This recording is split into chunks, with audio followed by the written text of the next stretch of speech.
अच्छे कर्म कीजिए और बाकी सब ईश्वर पर छोड़ दीजिए। यही है हमारी आज की कहानी। एक बादशाह थे। वे अक्सर अपने राज्य का भ्रमण करने वेश बदलकर जाया करते थे, ताकि उन्हें अपने राज्य की तथा अपने शासन की सच्चाई का पता चल सके कि उनके राज्य में सब खुश हैं या नहीं। इसी तरह एक बार वह अपने वजीर के साथ भेष बदलकर भ्रमण पर निकले। थोड़ी ही देर बाद बादशाह बाजार में पहुंचे। वे इधर उधर जांच रहे थे कि सब ठीक है या नहीं। कोई दुकानदार या खरीदार बेईमानी तो नहीं कर रहा है, वह देखते जा रहे थे। तभी उनकी नजर एक लाश पर पड़ी। उन्होंने देखा कि भरे बाजार के बीच एक लाश पड़ी हुई थी, पर कोई भी उस लाश को उठाने को तैयार नहीं था। हर कोई उससे दूरी बनाकर जा रहा था। बादशाह को समझ नहीं आ रहा था कि यह क्या मामला है। तभी बादशाह उस लाश के पास जाकर आवाज लगाने लगे कि कोई तो आइए, मदद कीजिए, इस लाश को उसके घर पहुंचाइए। पर कोई आगे नहीं आया। बादशाह ने उस लाश की जेब देखी कि शायद उसमें कोई पता मिल जाए, परंतु जेब में कुछ भी नहीं था। बादशाह यह सोचकर आश्चर्य में थे कि आखिर मेरे राज्य की जनता इस लाश के साथ इतनी बेरहम क्यों है। हर कोई उससे दूरी बनाकर निकल रहा था। चूंकि बादशाह ने भी भेष बदला हुआ था, तो कोई उन्हें पहचान नहीं रहा था। कोई उन्हें पहचान लेता तो शायद मदद भी करता।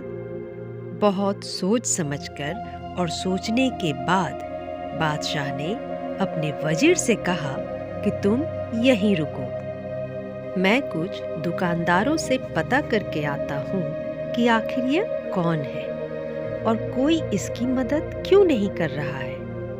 बादशाह कई दुकानदारों के पास गए, लेकिन कोई जवाब नहीं मिला। कुछ ने कहा कि बेकार आदमी था, आप भी दूर रहिए। कुछ ने तो कोई जवाब नहीं दिया। अंत में एक दुकानदार ने बादशाह को उसका पता बता दिया। बादशाह और वजीर उस लाश को लेकर उसके घर गए। उन्होंने दरवाजा खटखटाया तो अंदर से उस व्यक्ति की पत्नी निकली जिसकी मृत्यु हो चुकी थी। वह अपने पति की लाश को देखकर रोने लगी। बादशाह के मन में ढेर सारे सवाल थे। वे जानना चाहते थे कि आखिर यह व्यक्ति कौन था और बाजार में इसके साथ ऐसा बुरा व्यवहार क्यों हो रहा था। उन्होंने उसकी पत्नी से पूछा कि क्या यह इतने बेकार व्यक्ति थे कि कोई भी इनकी लाश को हाथ लगाने के लिए तैयार नहीं था। पत्नी जोर जोर से रो रही थी। वह रोते हुए बोली कि नहीं, मेरे पति बहुत अच्छे और भले व्यक्ति थे। बादशाह आश्चर्य में पड़ गए। यह सोचने लगे कि बाजार में कुछ और दृश्य था और घर में कुछ और। बादशाह को समझ नहीं आ रहा था कि आखिर क्या मामला है।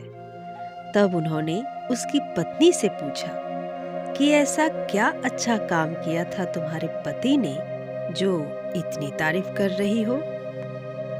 तब उसने बताया कि मेरे पति शराब के ठेके पर जाते थे और बहुत सारी शराब खरीद लाते थे। फिर घर आकर सारी शराब नाली में बहा देते थे। रात होने पर वे एक नर्तकी के घर जाते थे और उसे पैसे देकर कहते थे कि यह आज की कमाई है, इसे रखो और दरवाजा बंद कर लो और किसी के लिए भी मत खोलना। फिर घर आकर मुझसे कहते थे कि आज इस दुनिया से थोड़ा सा पाप मैंने कुछ कम कर दिया है, कुछ गलत कामों को होने से मैंने रोक दिया है। मैं उन्हें बहुत समझाती थी कि आप ऐसा मत कीजिए, पर वे मेरी बात मानते ही नहीं थे। तो मैं उन्हें कहती थी कि आपके इन कामों को देखकर कोई आपकी अर्थी को कंधा देने भी नहीं आएगा। कोई आपके अच्छे कामों को नहीं देखता, सब तो आपको बुरा ही समझते हैं। तब फिर मुझसे कहते थे कि तुम देखना, जब मैं मरूंगा तो मेरी अर्थी को कंधा देने उस वक्त के बादशाह और एक भले व्यक्ति आएंगे। उस स्त्री की यह बात सुनकर बादशाह की आंखों में आंसू आ गए।